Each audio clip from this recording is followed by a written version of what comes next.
Hello વિદ્યાર્થી મિત્રો, આપણે લાસ્ટ લેક્ચરની અંદર મેગ્નેટાઇઝેશન વિશેની ઘણી બધી વાતો જે છે એ ક્લિયર કરી ચૂક્યા. એના વિશેનો બધો જ કન્સેપ્ટ છે એ આપણી પાસે હવે ક્લિયર છે. બટ ટુડે આજે આપણે હવે જે ભણવા જઈ રહ્યા છીએ એ થિયોરિટિકલ ટોપિક છે. એને જસ્ટ તમે વન ટાઈમ વાંચી જાઓ તો પણ તમને સરખી રીતે સમજાયું છે. અને કેમેસ્ટ્રીની અંદર પણ તમે આના વિશે ઓલરેડી ચર્ચા કરી રહ્યા છો કે કોઈ પણ મટીરિયલ છે એનું મેગ્નેટાઇઝેશન થશે કે નહીં, કોઈ પદાર્થ ચુંબકત્વનો ગુણધર્મ ધરાવે છે કે નહીં, એના આધાર ઉપર દરેક પદાર્થોને ત્રણ પ્રકારમાં વિભાજિત કરવામાં આવ્યા: ડાયમેગ્નેટિક, પેરામેગ્નેટિક અને ફેરોમેગ્નેટિક. તમે એના એ જ શબ્દો જે છે એ કેમિસ્ટ્રીની અંદર પ્રતિચુંબકીય, અનુચુંબકીય અને લોહ ચુંબકીય એવા ત્રણ પ્રકાર ભણી ગયા. તો એની એટોમિક સ્ટ્રક્ચરની વાત તો તમે ત્યાં ક્લિયર કરી ચૂક્યા છો.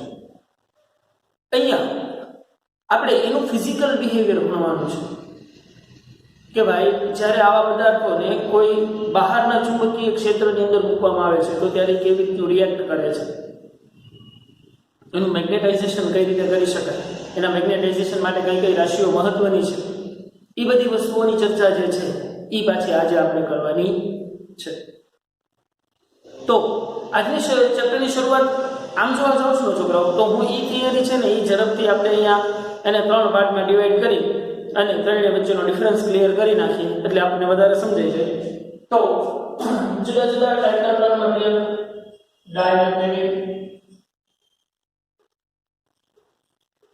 ડાયમેગ્નેટિક પદાર્થો, પેરામેગ્નેટિક પદાર્થો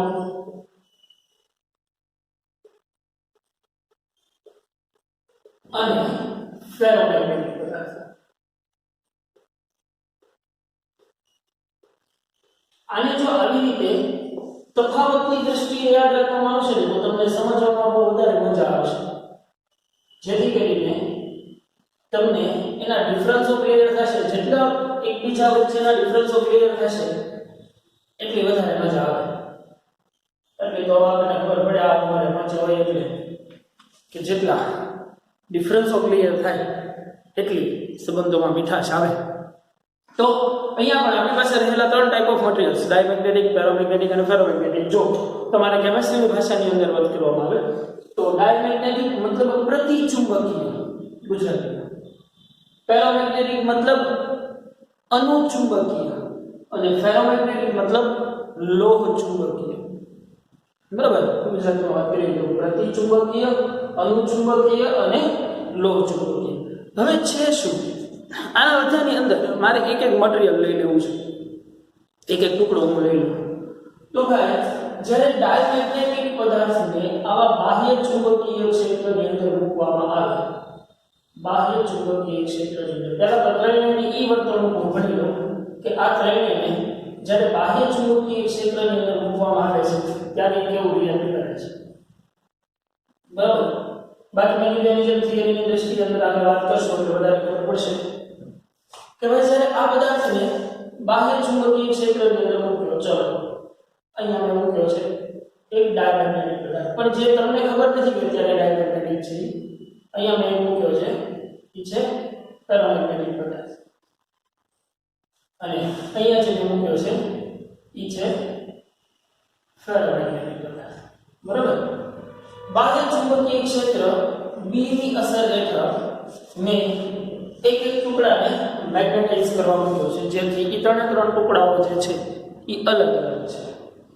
અચ્છા, એટલી વસ્તુ ક્લિયર થાય એની પછી તો કે ભાઈ આ જે ટુકડો છે એ કેવું બિહેવિયર દેખાડે છે? તો કે ભાઈ આ ટુકડો જે છે ને એ આ તરફ આકર્ષણ છે.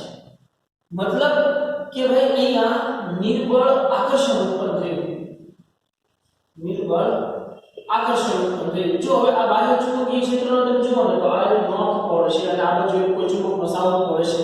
એવી રીતે ચુંબક ક્રિએટ કરે, ચુંબકીય ક્ષેત્ર ક્રિએટ કરવાનો આપણે અગાઉ ચર્ચા કરી છે કે મારે કોઈ મેગ્નેટિક ફિલ્ડ ઉત્પન્ન કરવું છે તો હું આ મારો નોર્થ પોલ અને આ બીજા ચુંબકનો સાઉથ પોલ, તો આની વચ્ચે એક મેગ્નેટિક ફિલ્ડ રચાણું કહેવાય. આ જે ખાલી સ્પેસ છે એ સ્પેસમાં કહેવાય કે નહીં?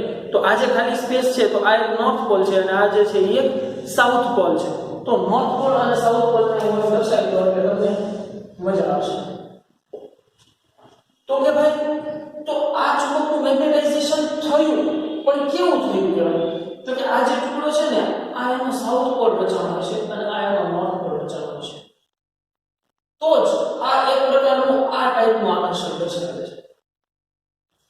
જ્યારે આ ટુકડો જે છે ને એ આ બાજુ કંઈક નિર્બળ આકર્ષણ દર્શાવે છે.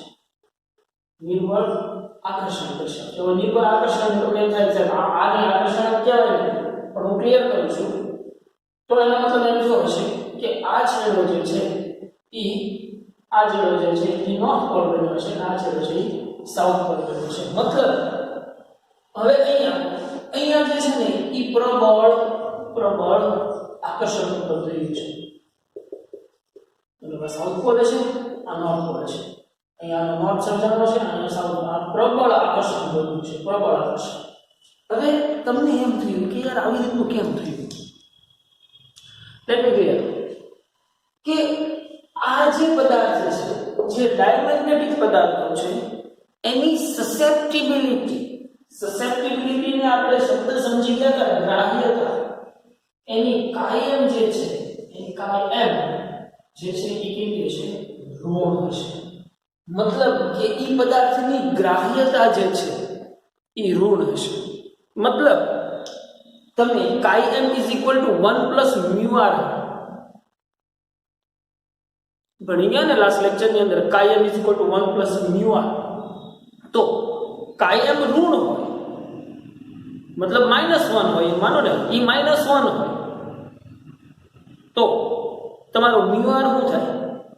μr છે એ શું થઈ જાય? 0 થઈ જાય. તો કાયમ અને ઋણ છે અને μr 0 થાય છે. μr 0 છે મતલબ તમે સમજી ગયા અહીંયા. કાયમ એટલે એની ગ્રાહ્યતા, μr એટલે એની પારગમ્યતા. તો ભાઈ પારગમ્યતા 0 છે મતલબ એમ થાય કે આ બાહ્ય ચુંબકીય ક્ષેત્ર રેખાઓ જે છે એ આ પદાર્થમાંથી પસાર થશે નહીં. આ પદાર્થમાંથી પસાર નહીં થાય મતલબ કે આ પદાર્થની અંદરનું મેગ્નેટાઇઝેશન છે એ કઈ બાહ્ય મેગ્નેટાઇઝેશનની ઉલટી દિશામાં પણ બહુ નિર્બળ પ્રમાણનો છે, જેને દેખીતી રીતે જોઈ પણ નહીં શકાય. માઇક્રોસ્કોપની એની મદદથી બીજા ઘણા બધા ઇન્સ્ટ્રુમેન્ટની અને પ્રેક્ટિકલી પ્રૂફ કરી શકાય. પરંતુ અહીંયા ઉત્પન્ન થયેલું નિર્બળ આકર્ષણ છે એ બહારથી તમે જોઈ શકો એટલું બધું પ્રબળ હશે નહીં. તો તમને હવે એટલી વસ્તુ ખબર પડી ગઈ કે ભાઈ ડાયમેગ્નેટિક પદાર્થો એની કાયમ કેવી હશે? ઋણ હશે અને એના કારણે μr છે એ કેવું હશે? 0 હશે. અચ્છા, તો અહીંયા શું થતું છે? અહીંયા નિર્બળ આકર્ષણ લાગે છે. હવે જે મેં અહીંયા કર્યું છે ને એ સમાન ચુંબકીય ક્ષેત્ર છે, પરંતુ આપણે અહીંયા જે ગણવાનું છે ને એ અનિયમિત ચુંબકીય ક્ષેત્ર. હવે અનિયમિત ચુંબકીય ક્ષેત્ર એટલે કેવું? આનું ચુંબકીય ક્ષેત્ર તમારે કેવું સમજવાનું છે? ખબર? આમ સમજવાનું છે. તો જુઓ આ એક પ્રકારનું અનિયમિત ચુંબકીય ક્ષેત્ર થયું કહેવાય. કેમ કે જેમ તમે અહીંયાથી દૂર જતા જાવ છો એમ ક્ષેત્ર રેખાઓનો વ્યાપ વધતો જાય છે. જેમ તમે અહીંયાથી દૂર જાવ, અહીંયા હું એક કોઈ ટુકડો મૂકું, તો તમને ખબર પડે કે આ મારો સાઉથ હોય, આ મારો નોર્થ હોય. તો મેં અહીંયા અપાકર્ષણ કીધું છે એનો મતલબ શું થયું કે અહીંયા અપાકર્ષણ મતલબ આ પ્રકારે, એટલે ક્યાંથી જાય છે? પ્રબળથી નિર્બળ તરફ. અહીંયા ક્યાં જાય છે? પ્રબળથી નિર્બળ તરફ આકર્ષણ થશે. એટલે એ અપાકર્ષણ એમ કહેવાય. કોઈ વસ્તુ અપાકર્ષી ક્યારે કહેવાય? કે જ્યારે એના પ્રબળ કોઈ બહારની ફિલ્ડના પ્રબળ ક્ષેત્રથી નિર્બળ ક્ષેત્ર તરફ જાય તો એને અપાકર્ષણ કહેવાય. આ ચુંબકનો ટુકડો હોય, અહીંયા હું કોઈ વસ્તુ લાવું છું તો એ આકર્ષવાને બદલે આમ જાય છે. તો કેમ કે અહીંયા પ્રબળ ક્ષેત્ર છે પણ છતાં એ પ્રબળ ક્ષેત્રથી નિર્બળ ક્ષેત્ર તરફ જાય છે એટલે એને અપાકર્ષણ કીધું આપણે. ગાડી માં પોઈન્ટ ઓર નોટ? પ્રબળથી નિર્બળ તરફ જાય છે અને અહીંયા નિર્બળ આકર્ષણ મતલબ કે પ્રબળ ક્ષેત્રથી નિર્બળ ક્ષેત્ર તરફ આકર્ષાય છે, પરંતુ કેવું? ઓછું આકર્ષાય છે. એટલું બધું સ્ટ્રોંગ આકર્ષાતું નથી.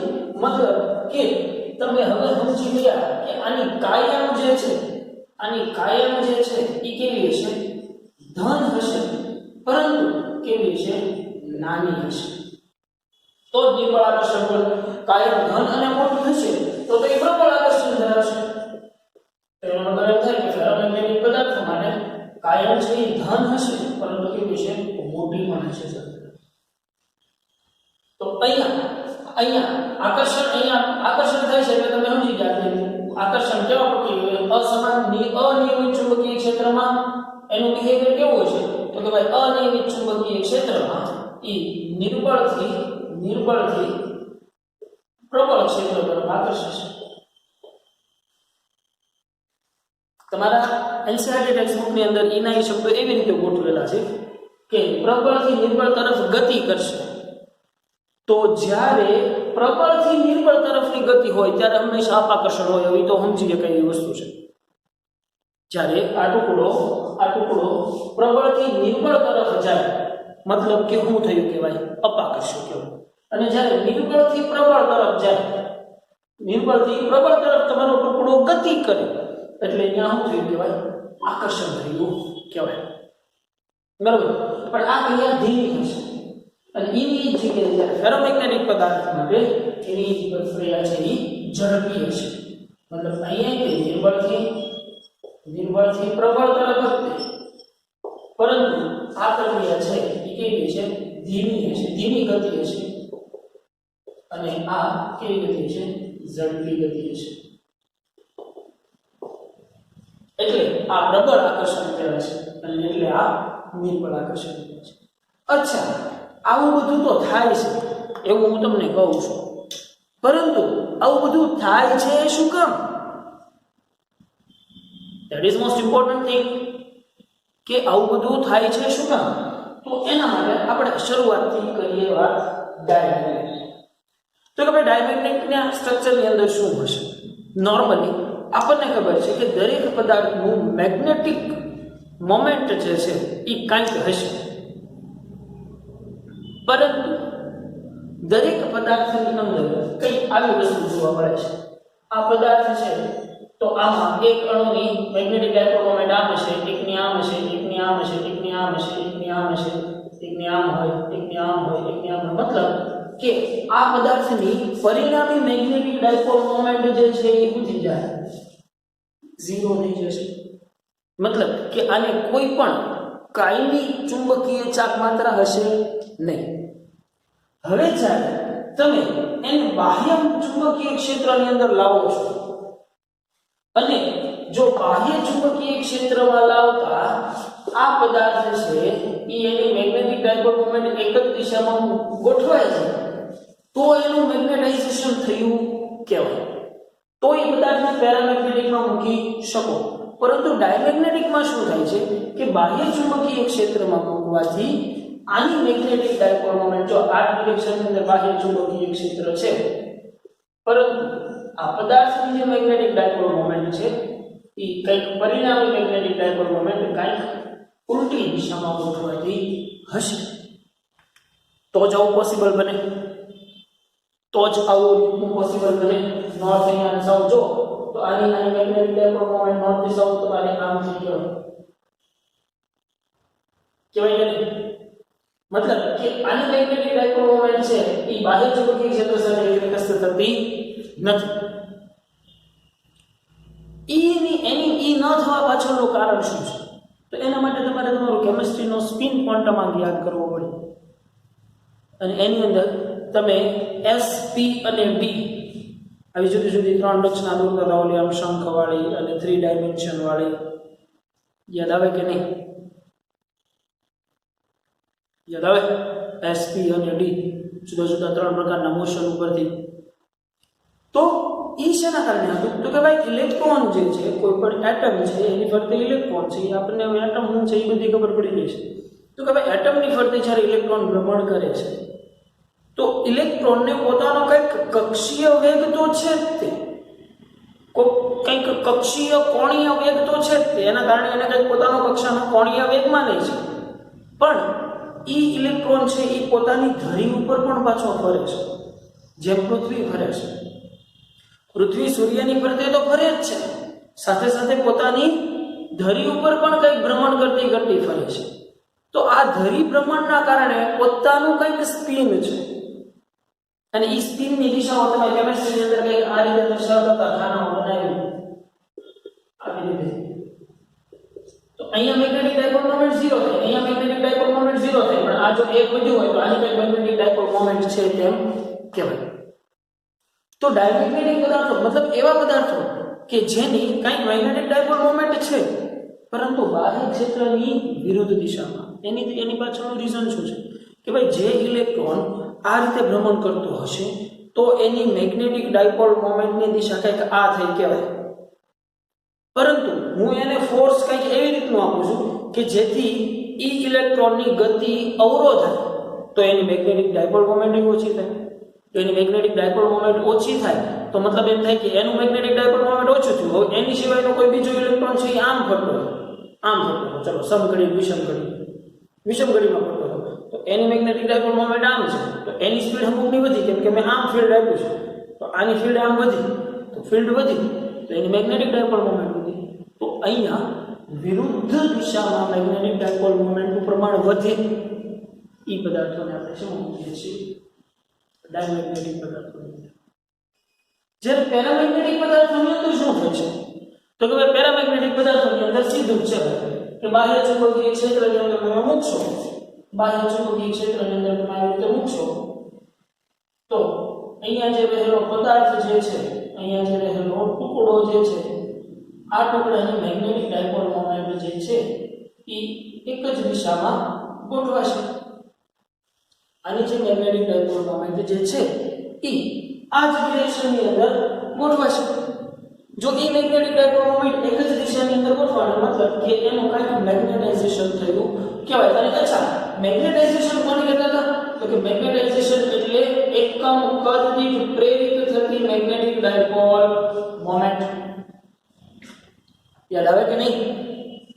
મેગ્નેટાઇઝેશન એટલે શું થતું કે એકમ કદ દીઠ પ્રેરિત મેગ્નેટિક ડાયપોલ મોમેન્ટ. પરંતુ આ ફેરોમેગ્નેટિક પદાર્થો છે એની પણ પોતાની કંઈક બીજી અલગ પ્રોપર્ટીઝ છે. એ પ્રોપર્ટી શું છે તો કે ભાઈ આ પદાર્થો જે છે એ કાયમ અને મ્યુઆર ઉપર તો આધાર રાખે જ છે, પરંતુ સાથે સાથે તાપમાન પર પણ આધાર રાખે છે. હવે અહીંયા એ વસ્તુ પ્રૂફ કરવાની નથી કીધી, પરંતુ તાપમાન ઉપર કઈ રીતે આધાર રાખે છે તો કે જે મેગ્નેટાઇઝેશન જે છે એ બાહ્ય ચુંબકીય ક્ષેત્રના તો સમપ્રમાણમાં હશે. બાહ્ય ચુંબકીય ક્ષેત્ર બીજું, કેમ કે બાહ્ય ચુંબકીય ક્ષેત્ર જેટલું પ્રબળ હશે એટલું મેગ્નેટાઇઝેશન પ્રબળ થશે, ઓબ્વિયસ વાત છે. એ બાહ્ય ચુંબકીય ક્ષેત્રના સમપ્રમાણમાં તો છે જ, પરંતુ સાથે સાથે તાપમાનના વ્યસ્ત પ્રમાણમાં છે. મતલબ કે magnetization m proportional to V0/T એના બાહ્ય ચુંબકીય ક્ષેત્રના સમપ્રમાણમાં અને એના તાપમાનના વ્યસ્ત પ્રમાણમાં. મતલબ જેમ તમે તાપમાન વધારશો એમ એનું મેગ્નેટાઇઝેશન ઘટશે. હવે કઈ રીતે ઘટે? તમે એક વસ્તુ સિમ્પલ લોજિક સમજી શકો એવી વસ્તુ છે 12મા ધોરણના આ લેવલ ઉપર પહોંચ્યા બાદ કે કોઈ પણ પદાર્થનું તાપમાન વધારતા એના ઇલેક્ટ્રોન કે આયનોની ગતિ અસ્તવ્યસ્ત થઈ જાય. કેમ કે ઈ તાપમાનમાંથી કંઈક વધારાની કાઇનેટિક એનર્જી લેશે. ઈ કંઈક વધારાની કાઇનેટિક એનર્જીના કારણે એની ગતિ છે એ અસ્તવ્યસ્ત થઈ જાય. જો એની ગતિ અસ્તવ્યસ્ત થાય તો એની સ્પિન ગતિ અસ્તવ્યસ્ત થાય. સ્પિન ગતિ અસ્તવ્યસ્ત થાય તો એની પરિણામી મેગ્નેટિક ડાયપોલ મોમેન્ટ અસ્તવ્યસ્ત થાય. તો પરિણામી મેગ્નેટિક ડાયપોલ મોમેન્ટ અસ્તવ્યસ્ત થાય તો એનો મતલબ એમ થયો કે મેગ્નેટાઇઝેશન ઓછું થયું. શું કીધું? તાપમાન વધશે, ગતિઓ અસ્તવ્યસ્ત થાય. ગતિઓ અસ્તવ્યસ્ત થાય તો પરિણામે મેગ્નેટિક ડાયપોલ મોમેન્ટ અસ્તવ્યસ્ત થાય. મેગ્નેટિક ડાયપોલ મોમેન્ટ અસ્તવ્યસ્ત થાય તો મેગ્નેટાઇઝેશન ઓછું થયું કહેવાશે. એટલા માટે જે મેગ્નેટાઇઝેશન છે એ તાપમાનના વ્યસ્ત પ્રમાણમાં છે. બરાબર? તો હવે એક વસ્તુ આપણે જે ભણી ગયા છીએ એની ઉપરથી સૂત્ર ડિરાઈવ કરવાની ટ્રાય કરીએ તો કે ભાઈ magnetization m is equal to also magnetization m ચુંબકીય ક્ષેત્ર B B0 is equal to તમે ગણી લેશો mu0 h. આવી ગયું કે નહીં? IB કહેતા હતા B1 is equal to mu0 IB. એવી જ રીતે magnetisation m is equal to કાઈ h આ ઉપર ભણી ગયા કે નહીં તો મૂકવું અહીંયા તો કે ભાઈ કાઈ h ઇઝ ઇક્વલ ટુ અહીંયા જે છે ને સપ્રમાણતાનો અચળાંક જે છે ને અચ્છા હું લઈ લો છો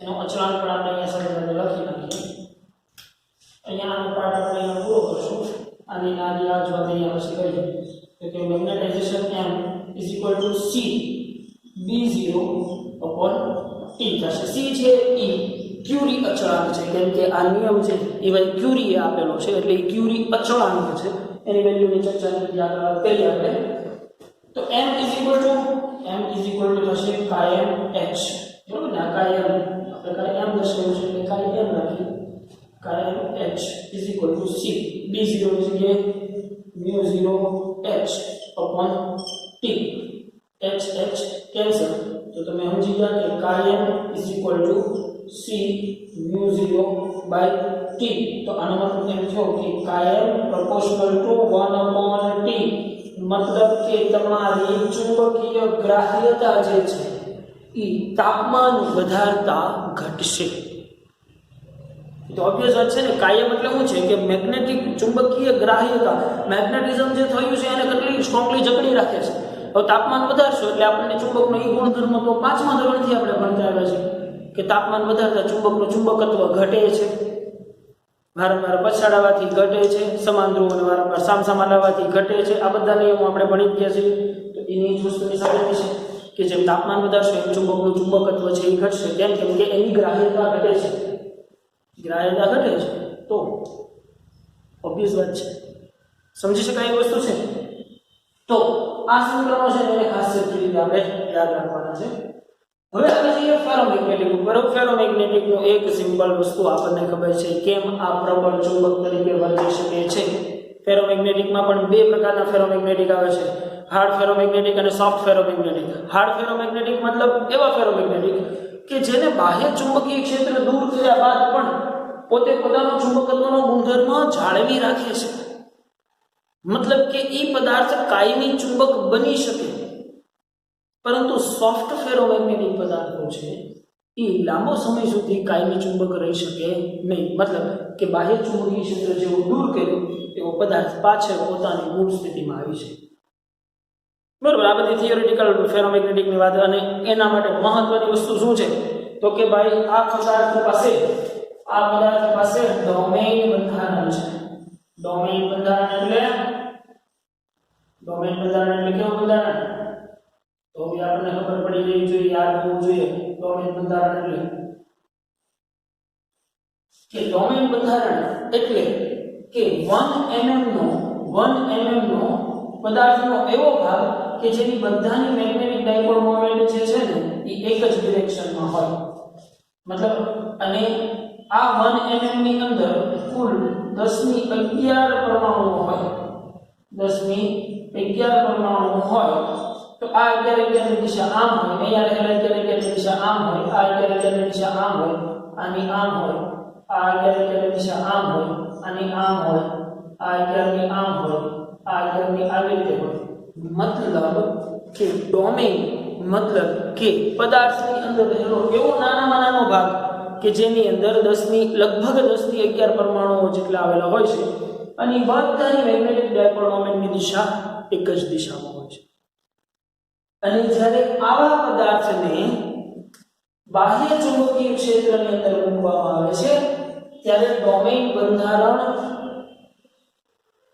ડોમેઇન બંધારણ છે એ એક સળંગ બંધારણ થઈ જશે એટલે સળંગ બંધારણ એટલે કે ભાઈ કે આ બધાની મેગ્નેટિક ડાયપોલ મોમેન્ટ જે છે એ હવે લગભગ બરાબર કેવી થઈ ગઈ એક જ ડિરેક્શનમાં થઈ ગઈ મતલબ કે આ બધા મોમેન્ટની પરિણામી મેગ્નેટિક ડાયપોલ મોમેન્ટ છે એ કેવી થઈ એક જ દિશામાં થઈ ગઈ મતલબ કે આ પદાર્થ છે એ ચુંબક તરીકે વર્તી શકે તો આ એનો નોર્થ પોલ થઈ ગયો અને આ એનો સાઉથ પોલ થઈ ગયો બરોબર કેવી રીતે તો કે ભાઈ ફેરોમેગ્નેટિક પદાર્થો જે છે એ ડોમેઇન બંધારણો ધરાવે છે ડોમેઇન એટલે કે ભાઈ પદાર્થનો એક એવો નાનકડો મસ્તો ભાગ કે જેમાં 10 ની 11 લગભગ પરમાણુ આવેલા છે અને એના બધાની મેગ્નેટિક ડાયપોલ મોમેન્ટ એક જ દિશામાં છે.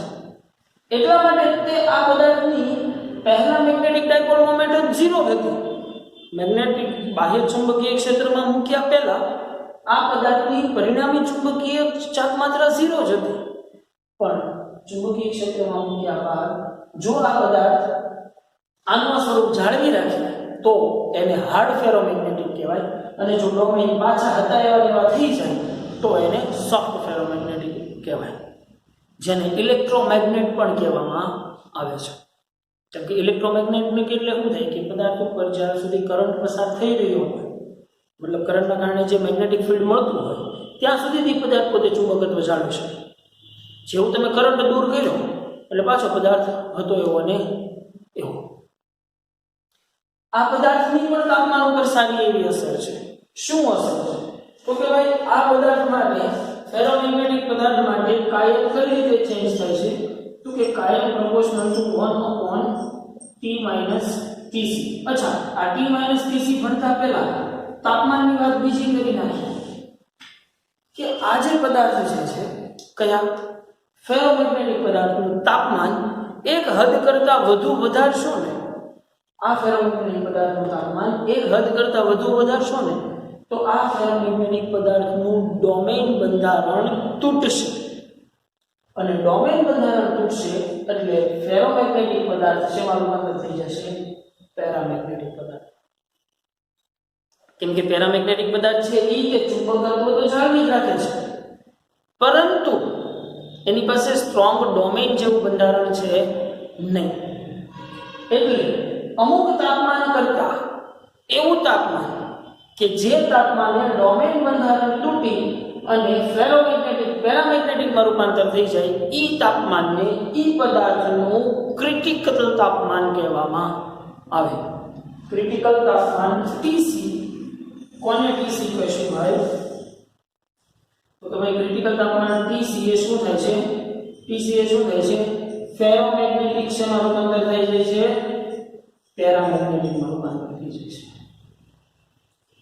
એવું તાપમાન કે જે તાપમાને પદાર્થનું ડોમેન બંધારણ તૂટી અને ફેરોમેગ્નેટિક પદાર્થ પેરામેગ્નેટિક પદાર્થમાં રૂપાંતર થઈ જાય, એ તાપમાનને એનું ક્રિટિકલ તાપમાન Tc કહેવામાં આવે છે. હવે આ ક્રિટિકલ તાપમાન Tc સાથેનો શું સંબંધ છે એ વસ્તુ પાછું આપણે જાણવું પડશે. તો કે ભાઈ Tc માટે તમે આમ કરશો chi m is equal to C/T-Tc, જ્યાં T greater than Tc હશે. મતલબ કે ક્રિટિકલ તાપમાન કરતા વધુ તાપમાન તમે આપશો એટલે એવું થઈ જશે એ પદાર્થ ફેરોમેગ્નેટિકમાં દિશામાં રૂપાંતર થઈ જાય છે પેરામેગ્નેટિકમાં. ક્લિયર ભાઈ? એટલી વસ્તુ ખાસ ડાયમેગ્નેટિક, ફેરોમેગ્નેટિક અને પેરામેગ્નેટિકમાં મહત્વની તમારા બહુ વધારે પ્રાધાન્ય આપવાનું છે પેરા અને ફેરા ઉપર. ડાય તો જસ્ટ થિયરિટિકલ વાત છે, અને આ બધી વસ્તુ છે એ તમે થિયરી વાંચશો વન ટાઈમ તો તમને સમજાઈ જશે. નો ડાઉટ શબ્દો થોડાક હાર્ડ પડે તમને, તો એ માટે 2 વખત વાંચી લો. પણ હું તો કહું છું તફાવતના મુદ્દાની દ્રષ્ટિએ યાદ રાખો તો તમને વધારે સારી રીતે ક્લિયર થશે અને સમજાશે. Otherwise choice is yours. હવે આપણે એની થિયરી જે છે એને એક વખત વાંચી છીએ, સ્ક્રીન ઓફ થઈ ગઈ છે.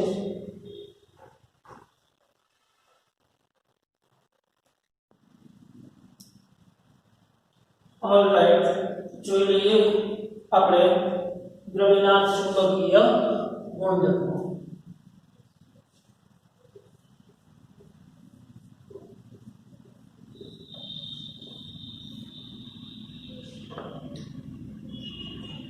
જોઈએ દ્રવ્યના આગળના પરિચ્છેદમાં કેટલી ચર્ચાઓ દ્રવ્યના ડાયમેગ્નેટિક, પેરામેગ્નેટિક અને ફેરોમેગ્નેટિક તરીકે વર્ગીકૃત કરવામાં આપણને મદદરૂપ થશે. સસેપ્ટિબિલિટી કાયના સંદર્ભમાં જો કાય ઋણ હોય તો તે દ્રવ્ય ડાયમેગ્નેટિક, જો કાય ધન હોય તો તે ધન અને નાનું હોય તો પેરામેગ્નેટિક, અને જો કાય મોટું અને ધન હોય તો ફેરોમેગ્નેટિક. ડાય, પેરા, ફેરા મ્યુ અને એપ્સિલોન ની વેલ્યુઓ તમને આપેલી છે, એટલે કોષ્ટક તમારે સારી રીતે યાદ રાખી લેવાનું છે. અહીંયા ચર્ચા કરી રહ્યા છે એ છે કાયની ખબર પડી જાય એટલે મ્યુની ખબર પડી છે. ત્યારબાદ આપણે આ પદાર્થોની ચર્ચાઓ કરશું. આવી જઈએ આપણા ડાયમેગ્નેટિક પદાર્થો પર. તો કે ડાયમેગ્નેટિક પદાર્થો એવા છે કે જે બાહ્ય ચુંબકીય ક્ષેત્રમાં મુક્ત પ્રબળથી નબળા ચુંબકીય ક્ષેત્ર તરફ ગતિ કરવાનું વલણ ધરાવે છે. જો અહીંયા ગતિ કરવાનો શબ્દ સમજાવો છે, પણ આપણે આકર્ષણ કે અપાકર્ષણ એવી રીતે અલગ રાખીએ તો વધારે મજા આવશે. બીજા શબ્દોમાં ચુંબક જેમ લોખંડને આકર્ષે છે તેનાથી વિપરીત ડાયમેગ્નેટિક પદાર્થને અપાકર્ષે છે.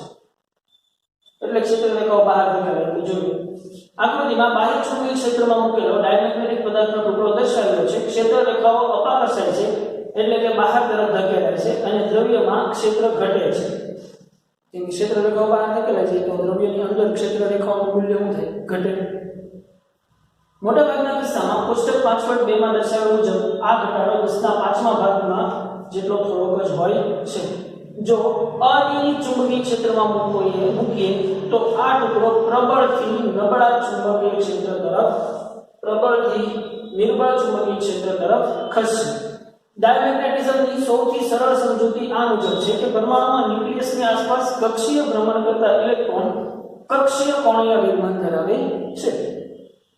કક્ષામાં ફરતા આ ઇલેક્ટ્રોન વિદ્યુત પ્રવાહધારી ગુંચળાને સમતુલ્ય કહેવાય અને તેથી તે કક્ષીય ચુંબકીય ચાપમાત્રા ધરાવે છે. ડાયમેગ્નેટિક પદાર્થો એવા કે જેમના માટે પરમાણુઓનું પરિણામી ચુંબકીય ચાપમાત્રા શૂન્ય હોય છે. ચુંબકીય ક્ષેત્રની હાજરીમાં જે ઇલેક્ટ્રોનની ચુંબકીય ચાપમાત્રા તે જ દિશામાં હોય તે ધીમા પડે છે અને તેમની વિરુદ્ધ દિશામાં હોય તે ઝડપ પકડે છે. આમ આ પદાર્થ આપેલ ક્ષેત્રની વિરુદ્ધ દિશામાં ચોખ્ખી ચુંબકીય ચાપમાત્રા ઉત્પન્ન કરે છે અને તેથી અપાકર્ષે છે. બિસ્મથ, કોપર, લેડ, સિલિકોન આ છે ઉદાહરણો છે, ખાસ યાદ રાખી લેવા. Bismuth, copper, lead, silicon, nitrous પાણી અને સોડિયમ ક્લોરાઇડ એ કેટલાક ડાયમેગ્નેટિક પદાર્થો છે. બધા દ્રવ્યોમાં ડાયમેગ્નેટિઝમ હાજર હોય છે, પરંતુ મોટાભાગના કિસ્સાઓમાં આ અસર આટલી ખાસી નિર્બળ હોય છે કે પેરામેગ્નેટિઝમ અને ફેરોમેગ્નેટિઝમ વગેરે જેવી અન્ય અસરોથી ખસી જાય છે. મતલબ કે બધા પદાર્થો ડાયમેગ્નેટિક શરૂઆતમાં હોય તે, પરંતુ એનું મેગ્નેટાઇઝેશન કરો તો ઘણા મોટાભાગના પદાર્થો છે એનું મેગ્નેટાઇઝેશન થઈ જાય છે, પરંતુ અમુક પદાર્થો જે છે જે ડાયમેગ્નેટિઝમ જાળવી રાખે છે. સુપરકન્ડક્ટર્સ અલગ પ્રકારના જ ડાયમેગ્નેટિક પદાર્થો છે. સુપરકન્ડક્ટર એટલે સુવાહક, બરોબર ને? તે ખૂબ જ ટૂંકમાં સુવાહક કે ખૂબ નીચા તાપમાને ઠંડી કરેલી ધાતુઓ કે જે પૂર્ણતઃ વાહકતા અને પૂર્ણતઃ ડાયમેગ્નેટિઝમ એમ બંને દર્શાવે છે. અહીં ક્ષેત્ર રેખાઓ સંપૂર્ણ બહાર ધકેલાય છે, મતલબ કાયમ -1 અને μr 0. સુપરકન્ડક્ટર ચુંબકને અપાકર્ષે છે અને ત્રીજા નિયમ અથવા ન્યૂટનના ત્રીજા નિયમ મુજબ ચુંબક દ્વારા અપાકર્ષાય છે. સુપરકન્ડક્ટરમાં જોવા મળતી સંપૂર્ણ ડાયમેગ્નેટિઝમની અસરને તેના શોધકના નામ પરથી મિઝનર અસર કહે છે. આ છે ને એમસીક્યુમાં પૂછાય છે એવી વસ્તુ છે. સુપરકન્ડક્ટરના અપાકર્ષણના નિયમની વાત કોણે કરેલી હતી? મિઝનરે કરેલી હતી. એટલે એના નામ પરથી એને મિઝનર અસર પણ કહેવામાં આવે છે. સુપરકન્ડક્ટર ચુંબકોને ઘણી જગ્યાઓએ લાભદાયક ઉપયોગ કરી શકાય છે, જેમ કે ચુંબકત્વથી ઉચકીને દોડતી અતિ ઝડપી ટ્રેન. એની પછી આવે છે પેરામેગ્નેટિક પદાર્થો એવા પદાર્થો છે કે જે બાહ્ય ચુંબકીય ક્ષેત્રમાં મોટા નિર્બળ ચુંબકત્વ ધારણ કરે છે. નિર્બળ ચુંબકીય ક્ષેત્રથી પ્રબળ ચુંબકીય ક્ષેત્ર તરફ ગતિ કરવાનું વલણ ધરાવે છે, એટલે કે તેઓ ચુંબક તરફ નિર્બળ આકર્ષણ અનુભવે છે. પેરામેગ્નેટિક દ્રવ્યમાં વ્યક્તિગત પરમાણુઓ તેમની પોતાની કાયમી ચુંબકીય દ્વિધ્રુવીય ચાપમાત્રા ધરાવે છે. વ્યક્તિગત જો અહીંયા દરેક પરમાણુનો પોતાની મેગ્નેટિક ડાયપોલ મોમેન્ટને ધ્યાનમાં લેવામાં આવે છે અને અહીંયા ડોમેન બતાવ્યું છે. ત્યાંથી પેરામેગ્નેટિક અને ફેરોમેગ્નેટિકના ગુણધર્મો અલગ પડે છે. આ પરમાણુઓની સતત તાપીય અસ્તવ્યસ્ત ગતિના કારણે પરમાણુ મેગ્નેટાઇઝેશન જોવા મળતું નથી. મતલબ પરિણામી મેગ્નેટિક ડાયપોલની શરૂઆતમાં શૂન્ય હોય. નીચા તાપમાને પૂરતું પ્રબળ એવા બાહ્ય ચુંબકીય ક્ષેત્ર B0 ની હાજરીમાં આ દરેક વ્યક્તિગત પરમાણુય દ્વિધ્રુવીય ચાપમાત્રા ને B0 ની દિશામાં ગોઠવતી કરી શકાય છે. આકૃતિ 5.12 માં નિયમિત બાહ્ય ક્ષેત્રની હાજરીમાં રાખેલ એક પેરામેગ્નેટિક દ્રવ્યનો ટુકડો દર્શાવ્યો છે. દ્રવ્યની અંદર ક્ષેત્ર રેખાઓ સંકેન્દ્રિત થવા માંડે છે અને અંદરનું ક્ષેત્ર પ્રબળ થાય છે. અહીંયા જે ક્ષેત્ર રેખાઓ બહાર ધકેલાતી હતી, અહીંયા ક્ષેત્ર રેખાઓ અંદર સંકેન્દ્રિત થાય છે, મતલબ અંદરથી પસાર થવા દે છે, એટલા માટે એની કાયમ ધમ છે. મોટાભાગના કિસ્સાઓમાં કોષ્ટક 5.2 માં દર્શાવ્યા મુજબ આ ધાતુ 10નો 5નો ભાગ જેટલો જ થોડો હોય છે.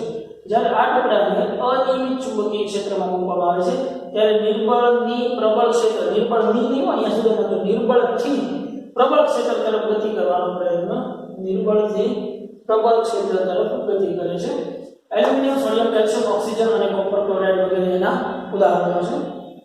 પ્રયોગો દ્વારા એ જાણવા મળ્યું કે પેરામેગ્નેટિક દ્રવ્યનું મેગ્નેટાઇઝેશન તેના નિરપેક્ષ તાપમાનના વ્યસ્ત પ્રમાણમાં હોય છે. મતલબ એમ કે જે એના બાહ્ય ચુંબકીય ક્ષેત્રના સપ્રમાણમાં તો હોવાનું જ છે, સાથે સાથે તાપમાનના વ્યસ્ત પ્રમાણમાં હોય છે, જે સમીકરણો આપણે ડિરાઈવ કરી ચૂક્યા. આમ પેરામેગ્નેટિક દ્રવ્ય માટે કાય અને મ્યુ બંને ફક્ત દ્રવ્ય પર આધાર રાખતા નથી, પરંતુ તેના તાપમાન પર પણ આધાર રાખે છે. જો ક્ષેત્ર વધારવામાં આવે કે તાપમાન ઘટાડવામાં આવે તો મેગ્નેટાઇઝેશનને સંતૃપ્ત મૂલ્ય m0 જેટલું પહોંચે ત્યાં સુધી વધતું જતું હોય, જે બિંદુએ બધા જ ડાયપોલ બાહ્ય ક્ષેત્ર સાથે સંપૂર્ણ રીતે એકરેખસ્થ ગોઠવાય છે. આનાથી આગળ ક્યુરી નિયમ લાગુ પડતો નથી. મતલબ સંતૃપ્ત મેગ્નેટાઇઝેશન એટલે શું થાય કે માનો કે આની અંદર 5 લાખ પરમાણુઓ છે, તો એ 5 લાખ પરમાણુઓનો મેગ્નેટિક ડાયપોલ મોમેન્ટ આ ડિરેક્શનની અંદર થઈ જાય ને, તો ત્યારે સંપૂર્ણ મેગ્નેટાઇઝેશન થયું તેમ કહેવાય. ક્યારે કે જ્યારે આની અંદરના બધા જ પરમાણુઓ છે એની બધી જ મેગ્નેટિક ડાયપોલ મોમેન્ટ એક દિશામાં થઈ ગઈ કહેવાય, ત્યારે એનું 100% મેગ્નેટાઇઝેશન થઈ ગયું તેમ કહેવાય. ત્યાર પછી ક્યુરીનો નિયમ લાગુ પડતો નથી, જ્યારે સંપૂર્ણ મેગ્નેટાઇઝેશન થઈ જાય પછી.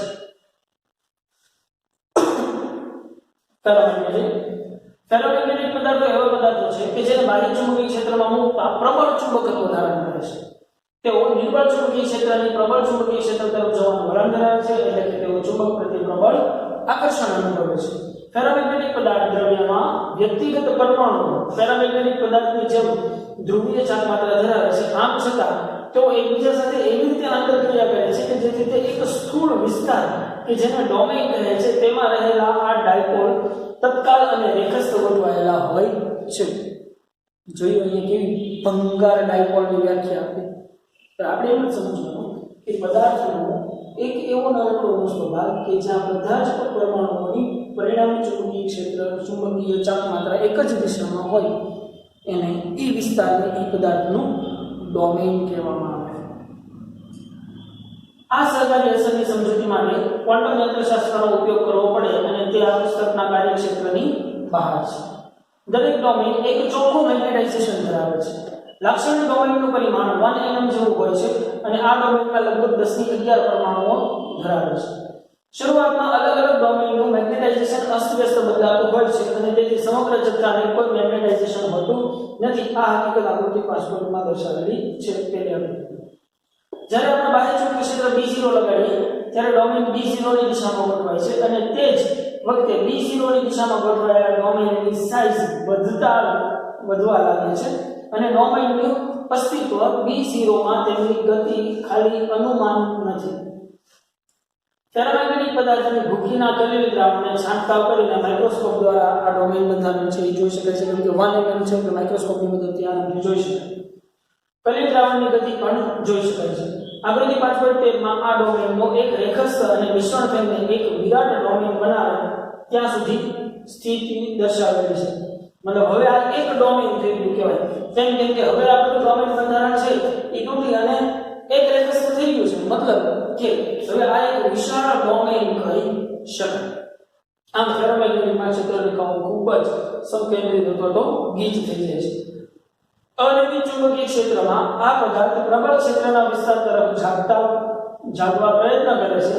જ્યારે બાહ્ય ક્ષેત્ર દૂર કરવામાં આવે છે ત્યારે શું થાય છે તે જોઈને આપણે નવાઈ લાગે છે કે કેટલાક ફેરોમેગ્નેટિક પદાર્થમાં ચુંબકત્વ ટકી રહે છે. આવા પદાર્થને સખત ચુંબકીય દ્રવ્ય અથવા તો હાર્ડ ફેરોમેગ્નેટિક પદાર્થ કહે છે. એલિકો એક મિશ્ર ધાતુ છે જે લોખંડ, એલ્યુમિનિયમ, નિકલ, કોબાલ્ટ અને તાંબામાંથી બને છે. તે આ પ્રકારનું ફેરોમેગ્નેટિક છે. કુદરતી રીતે મળી આવતો લોડસ્ટોન બીજો આવો પદાર્થ છે. આવા પદાર્થો કાયમી ચુંબકો બનાવે છે જે કંપાસની સોય અને તેવા અન્ય સાધનોમાં વપરાય છે. બીજી બાજુ બીજી બાજુ આવા ફેરોમેગ્નેટિક પદાર્થોનો વર્ગ પણ છે કે જેમાં બાહ્ય છિદ્ર દૂર કરતા મેગ્નેટાઇઝેશન અદ્રશ્ય થઈ જાય છે, મતલબ કે પાછા પોતે હવે બધા ડોમેન છે એ પાછા હટાવવા લેવા થઈ જાય, એટલે એવા પદાર્થો નરમ લોખંડ એવા પદાર્થો છે. યોગ્ય રીતે આવા પદાર્થોને નરમ ફેરોમેગ્નેટિક પદાર્થો અથવા તો સોફ્ટ ફેરોમેગ્નેટિક પદાર્થો પણ કહે છે. આવા ઘણા તત્વો છે કે જે ફેરોમેગ્નેટિક છે, જેમ કે લોખંડ, કોબાલ્ટ, નિકલ, ગોલ્ડિયમ વગેરે તેમની સાપેક્ષ પરમેબિલિટી ગ્રેટર ધેન 2000 હોય છે. ફેરોમેગ્નેટિક ગુણધર્મો તાપમાન પર આધાર રાખે છે.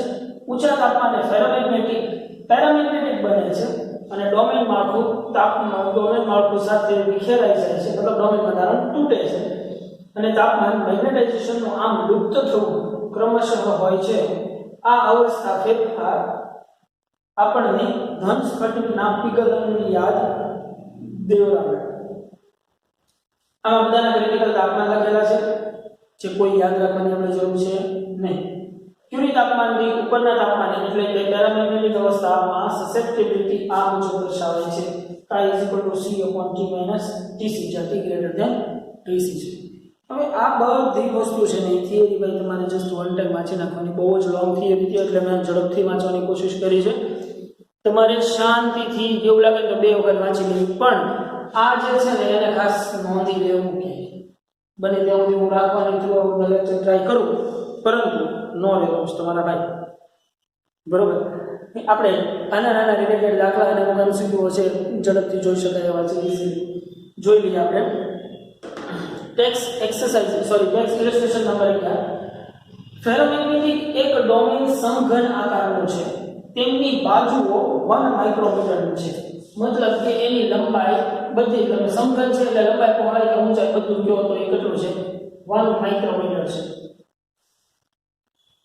આ ડોમેનમાં રહેલા આયન પરમાણુઓની સંખ્યા n શોધવાની છે. ડોમેનની મહત્તમ શક્ય તેવી મેગ્નેટિક ડાયપોલ મોમેન્ટ m શોધવાની છે અને આયનનું પરમાણુય દળ તો તમને એનું m0 આપી દીધેલું છે. m0 કેટલું આપેલું છે 55 ગ્રામ પર મોલ આપેલું છે. તેની ઘનતા ρ તમને આપી દીધેલી છે. ઘનતા ρ આપી દીધેલું છે 7.9 ગ્રામ પર સેન્ટીમીટર. આમાં એકમો જોજો ભાઈ ખાસ, બાકી કાંઈ બોલું નથી. Gram per centimetre. આયન પરમાણુની મેગ્નેટિક ડાયપોલ મોમેન્ટ, એક પરમાણુની મેગ્નેટિક ડાયપોલ મોમેન્ટ આપી દીધેલી છે ભાઈ તમને 9.27 × 10 - 24. પહેલા તો પરમાણુની સંખ્યા શોધવાની છે. તો પરમાણુની સંખ્યા શોધવા માટે પહેલા તો વજન છે તમારી પાસે, આણ્વીય દળ છે, એવોગેડ્રો તમને ખબર છે. તો n = શું થાય? તો કે m/m0 * એવોગેડ્રો થાય કે નહીં? તો કે ભાઈ m = દળ ક્યાંથી શોધશો? તો કે ભાઈ દળ શોધવા માટે તો ρ = શું થાય છે? ρ = થાય છે m/v. તો m = શું થઈ જશે? ρ × v. તો ρ × v એટલે L3 કરી નાખો સીધું. કરી શકાય કે નહીં? L3 1 માઇક્રોમીટર છે. 1 માઇક્રો એટલે 10 - 6 એનો 3 ઘાત એટલે કેટલી થઈ જશે? અચ્છા હું અહીંયા ગણી નાખું એનું તો તમને વધારે ઈઝી રહે. 10 - 6 એનો ઘન એટલે 10 - 18 થશે, પણ આ મીટર ઘન રહ્યું. હવે જો બધા છે ને તમારે CGS માં છે, તો આપણે આને એકને CGS માં કન્વર્ટ કરી નાખીએ. મીટર ઘનમાંથી સેન્ટીમીટર ઘનમાં જાવ તો ગુણ્યા 10 + 6 ઘાત આવશે. તો અહીંયા થઈ જશે ગુણ્યા 10 - 12 ઘાત સેન્ટીમીટર ઘન. તો આ કાંઈ લંબ કરવાની જરૂર છે નહીં. તો ρ પણ તમને આપી દીધેલું છે. તો દળ m મળી જશે. m મળી જાય, m0 મળી જાય, n ચોકડી 0 22 × 10 = 23. તો અણુઓની સંખ્યા મળી જાય, ન મળી જાય ભાઈ? આ તમને મળી કુલ અણુઓની સંખ્યા મળી. હવે કુલ મેગ્નેટિક ડાયપોલ મોમેન્ટ શોધવી છે. તો કુલ મેગ્નેટિક ડાયપોલ મોમેન્ટ કેટલી થાય? તો કે m = આ તમે આમ ગણો, magnetic dipole moment m = n × m થાય. આમ તો જો કે આ મેગ્નેટાઇઝેશન નો એમ થઈ જશે એટલે આપણે અહીંયા એમ પ્રાઇમ રાખીએ તો કે ભાઈ એક પરમાણુ છે એની મેગ્નેટિક ડાયપોલ મોમેન્ટ એટલી જ છે તો હવે તમારી પાસે સંખ્યા આવી ગઈ છે કે n પરમાણુઓ છે તો n પરમાણુઓની કેટલી તો n * n reject magnetic dipole moment શોધી શકાય ઈઝીલી પપ્પો જેવી વસ્તુ છે યાર એની પછી આગળ વધીએ તો એના જેવી જ વાત છે જુઓ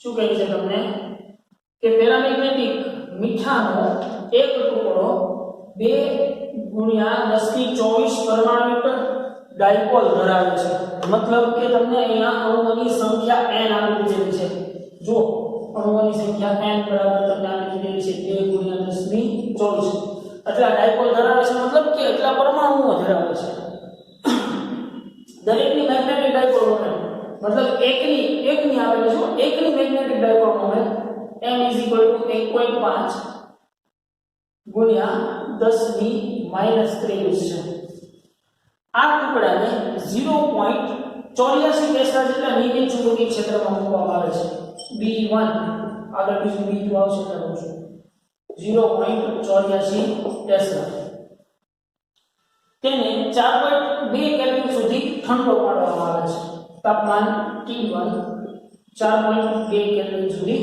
ઠંડો પાડવામાં આવે છે તેમાં 15% જેટલું સેચ્યુરેશન મેગ્નેટાઇઝેશન મળે છે મતલબ કે એનું મેગ્નેટાઇઝેશન જે છે એ 15% થાય છે મતલબ કે 100 મેગ્નેટિક ડાયપોલ હતા એમાંથી 15 જ મેગ્નેટિક ડાયપોલ જે છે એ એક રેખસ્થ થયા સમજાય છે એનું 15% મેગ્નેટાઇઝેશન થવું મતલબ શું કે 100 પરમાણુ હતા એમાંથી 15 પરમાણુ તે એક રેખસ્થ ગોઠવાના getting my point or not okay તો મળે છે તો 2.8 કેલ્વિન તાપમાને અને 0.98 ટેસ્લા જેટલા ચુંબકીય ક્ષેત્ર માટે આ ટુકડાની કુલ ડાયપોલ મોમેન્ટ કેટલી હશે તમે સમજો અહીંયા કે B2 =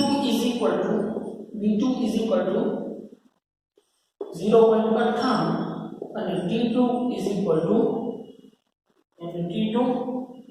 where is the T2 = 2.8 હવે એક વસ્તુ તો તમે અહીંયા ભણી ગયા કે મેગ્નેટાઇઝેશન m અને મેગ્નેટિક ડાયપોલ મોમેન્ટ નો સંબંધ છે એટલે કે મેગ્નેટાઇઝેશન m અને મેગ્નેટિક ડાયપોલ મોમેન્ટ બંનેનો સમપ્રમાણતાનો સંબંધ છે બરાબર તો તમે અહીંયા એમ કહી શકો કે magnetic dipole moment m proportional to b/t થાય આ આટલી ખબર છે તો પણ એક વસ્તુ પહેલા એ સમજો કે શરૂઆતનું મેગ્નેટિક ડાયપોલ મોમેન્ટ કુલ કેટલું થઈ જવાય તો કે શરૂઆતની મેગ્નેટિક ડાયપોલ મોમેન્ટ m1 = 1.5 ગુણ્યા 10⁻23 એના 15% છે ને 1.5 ગુણ્યા 10⁻23 એને કુલ અણુઓની સંખ્યા પછી ગણવી પડશે કેમ કે આ જે આપેલી છે એ કોની છે એક જ પરમાણુની છે તો કુલ મેગ્નેટિક ડાયપોલ મોમેન્ટ કેટલી થાય તો કે કુલ મેગ્નેટિક ડાયપોલ મોમેન્ટ 2 × 10⁻24 થઈ કહેવાય તો કુલ મેગ્નેટિક ડાયપોલ મોમેન્ટ m કેટલી થઈ કહેવાય તો કે m1 થઈ કહેવાય 1.5 × 2 એટલે 3 એટલે આ કેટલી થઈ કહેવાય 30 થઈ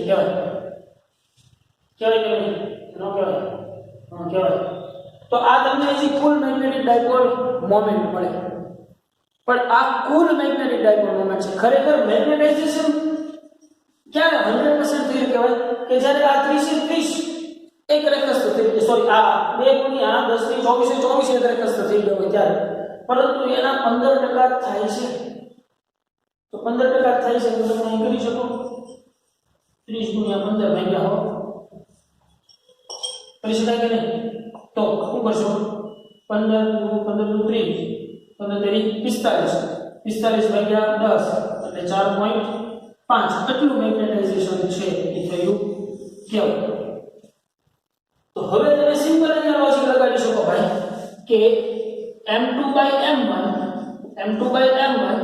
= b2/b1 into T1 by T2 તો આમાં તમારે શું મેળવી લેવાનું છે M2 મેળવી લેવાનું છે M2 is equal to M1 T2 by B1 into T1 by T2 આજે તમને મળશે એવું થયું બીજી વખતનું મેગ્નેટાઇઝેશન મળ્યું मतलब બીજી વખતે એટલું મેગ્નેટાઇઝેશન થશે એમાંથી પાછી મેગ્નેટિક ડાયપોલ મોમેન્ટ ગોત્યું આમાંથી ના મળે કે ઉદાહરણ એટલે છે મળી જાય કે નહીં છે હાવ નાના અમથા પપ્પુ જેવા સમીકરણો એટલે હવે એટલી ખબર પડી જાય હે વધી એનાથી આગળ તો હવે આપણે એમસીક્યુ છે એમાં થિયોરિટિકલ ચાર્જ છે ભાઈ એટલે એની વાતો ઝડપથી આપણે કરી નાખવાની છે ચલો અનિયમિત ચુંબકીય ક્ષેત્રમાં ડાયમેગ્નેટિક પદાર્થ પર લાગતું પરિણામી બળ ડાયમેગ્નેટિક પદાર્થ પર બળ ક્યાંથી લાગશે ભાઈ પ્રબળથી નિર્બળ તરફ તો જુઓ જોઈએ પ્રબળ ચુંબકીય ક્ષેત્રથી નબળા ચુંબકીય ક્ષેત્ર તરફ ડાયમેગ્નેટિક માટે મેં એટલે જ તે આ બધું વાંચ્યું છે જેથી કરીને તરત આપણને તો એનાથી આગળ વધીએ હવે જ્યારે પેરામેગ્નેટિક પદાર્થને ગજિયા ચુંબકના ઉત્તર અથવા દક્ષિણ ધ્રુવ પાસે લાવવામાં આવે ત્યારે પેરામેગ્નેટિક પદાર્થને શું થશે નિર્બળ આકર્ષણ થશે અપાકર્ષણ અનુભવે છે આકર્ષણ કે અપાકર્ષણ કશું અનુભવતો નથી ક્યાં ધ્રુવ પાસે રાખીએ છીએ ત્યાં ઉપર આધાર રાખે છે નહીં આકર્ષણ અનુભવે છે સિમ્પલ કે નહીં અનુભવે છે નહીં આકર્ષણ તો પછી એનાથી આગળ એસઆઈ એક પેરામેગ્નેટિક દ્વારા 2 × 10⁻24 આણી ડાયપોલ છે દરેકની ચુંબકીય ચાપ માત્રા 1.5 × 10⁻23 છે તો આ નમૂનાનું મહત્તમ મેગ્નેટાઇઝેશન એટલે શું થાય બધા જ પરમાણુઓની મેગ્નેટિક ડાયપોલ મોમેન્ટ એક દિશામાં જો એકની મેગ્નેટિક ડાયપોલ મોમેન્ટ એટલી હોય તો એટલા પરમાણુની કેટલી 2 × 1.5 એટલે 3 × 10 વચ્ચે 10 એટલે 30 એમ્પિયર સ્ક્વેર सिंबल क्या नहीं समझे भाई कुल magnetization M is equal to N into M एक પેરામેગ્નેટિક માં એટલા ડાયપોલ મોમેન્ટ ધરાવતા એટલા પરમાણુઓ બનેલા છે તો આ નમૂનાનું મહત્તમ મેગ્નેટાઇઝેશન આ જ રીતે એક પરમાણુનું મેગ્નેટિક ડાયપોલ મોમેન્ટ એટલી હોય તો એટલા પરમાણુનું મેગ્નેટિક ડાયપોલ મોમેન્ટ કેટલી ક્યુની તાપમાન એવું તાપમાન છે જેથી ઉપરના તાપમાને પેરામેગ્નેટિક માં રૂપાંતર થઈ છે ડોમેન સર્જનનું મૂળભૂત લક્ષણ શેમાં જોવા મળે છે ડોમેન શેમાં જોવા મળે છે ફેરોમેગ્નેટિક પદાર્થમાં ક્યુરીનો નિયમ શું છે ક્યુરીનો નિયમ છે કે ભાઈ કાયમ પ્રોપોર્શનલ ટુ 1/t કે નહીં સો વેરી સિમ્પલ થિંગ યાર then પેરામેગ્નેટિઝમ કાર્ય માટે તાપમાન સાથે ચુંબકીય સસેપ્ટિબિલિટીમાં થતો ફેરફાર કયો છે હવે તમને કયો છે કે કાયમ પ્રોપોર્શનલ ટુ 1/t હોય તો આમાંથી કયો સંબંધ સાચો કયો આલેખ સાચો પડે કાયમ વર્સિસ t નો આપણે p વર્સિસ t ના p વર્સિસ b ના આલેખો બધા બની ગયા છે તો આપણને હજી રીતે ખબર પડે કે આ સંબંધ છે એ આ પ્રમાણે હાલે છે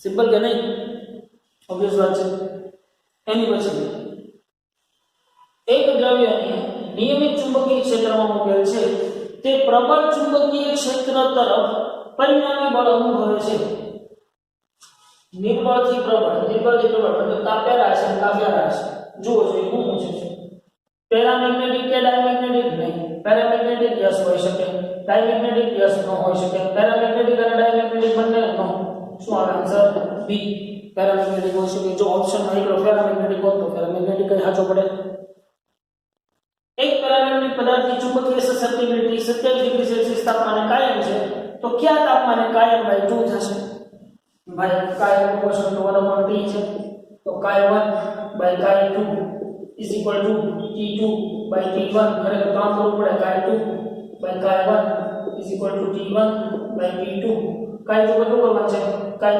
1 by 2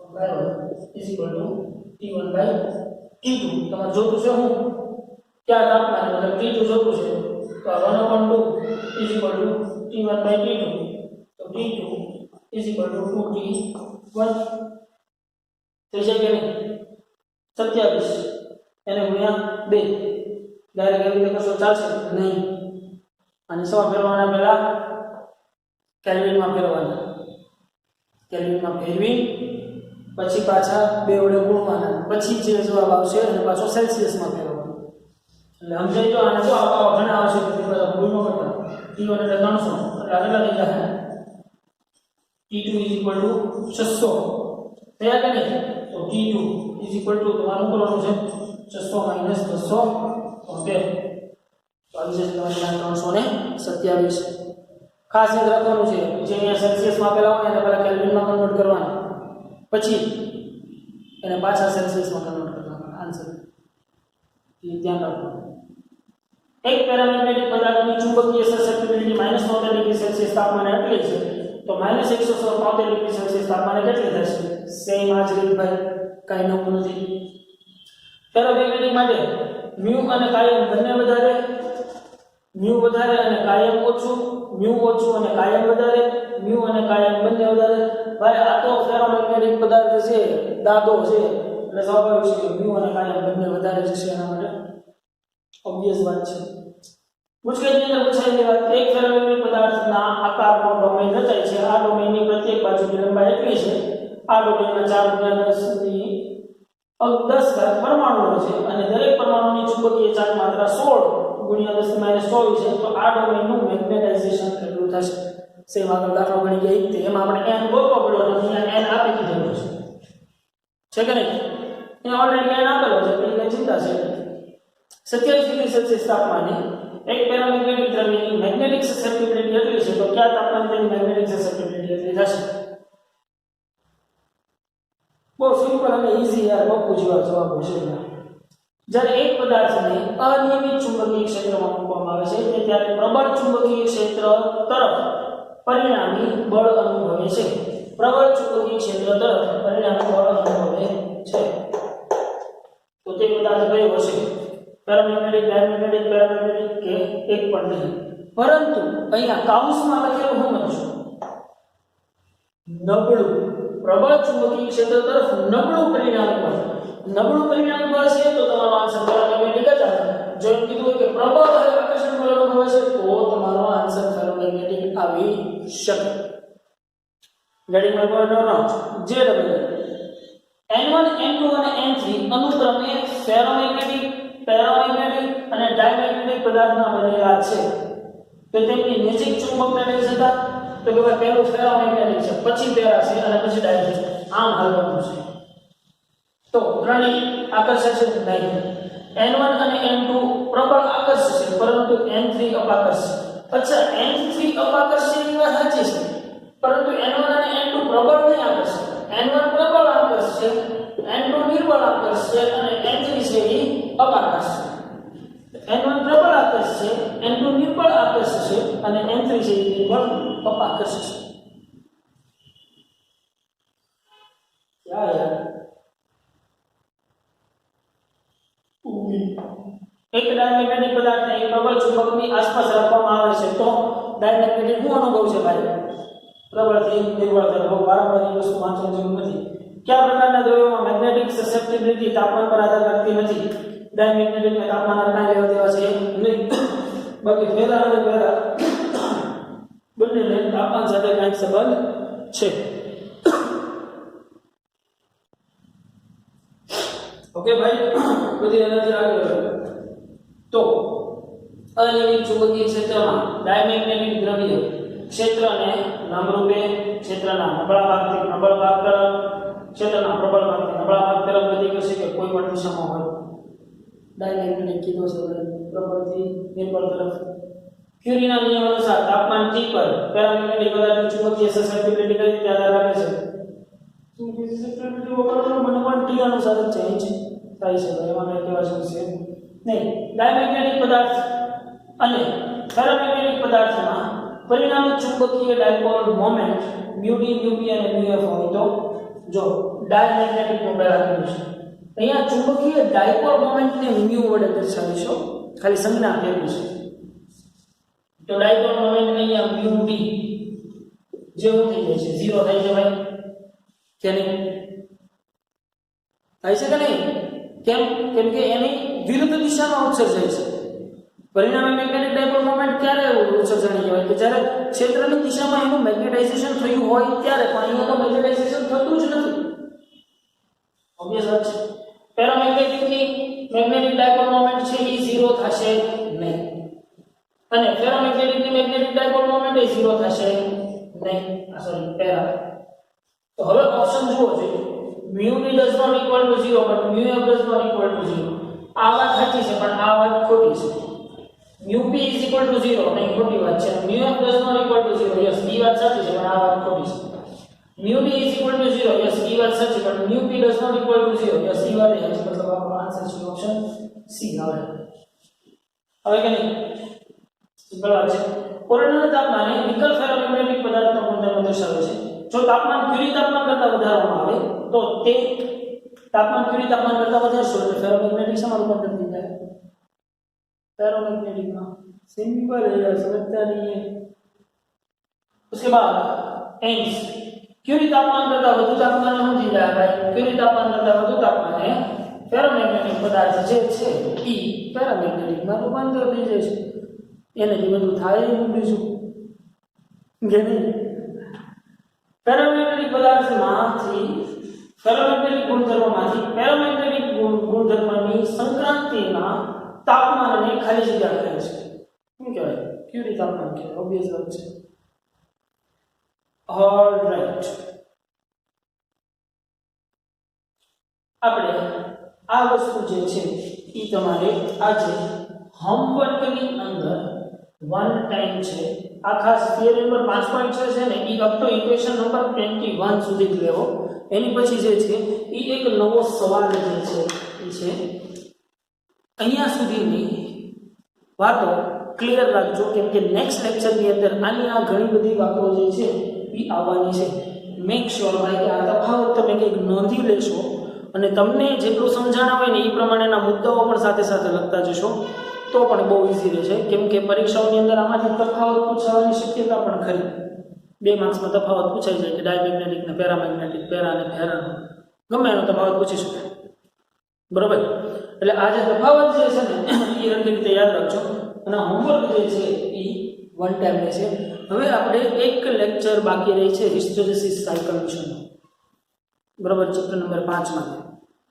એટલે એ હિસ્ટેરેસિસ સાયકલ જે છે એ આપણે નેક્સ્ટ લેક્ચરની અંદર લેવાના છીએ તો આજના લેક્ચરની અંદર રાખીએ છીએ ભાઈ આપણે અહીંયા સુધી મળીએ પાછા નેક્સ્ટ લેક્ચરથી